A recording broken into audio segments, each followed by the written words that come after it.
ते हळूहळू येते. तुला दिसलं की नाही? मला दिसलं ते. त्याला ते दिसलं की नाही त्या माणसाच्या मागं? त्याला जोपर्यंत सवय करत नाही ना ती एकटं यायची, त्याच्या मागं ते म्हणजे काय हां पाहायला नाही फिरून लय स्लो येते.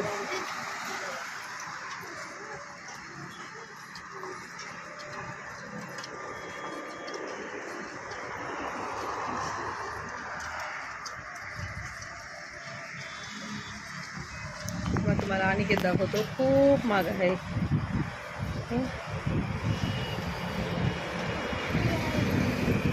शाळा सुटली बघताय यायला ते काय दिसलं नाही तुम्हाला? दिसलं का?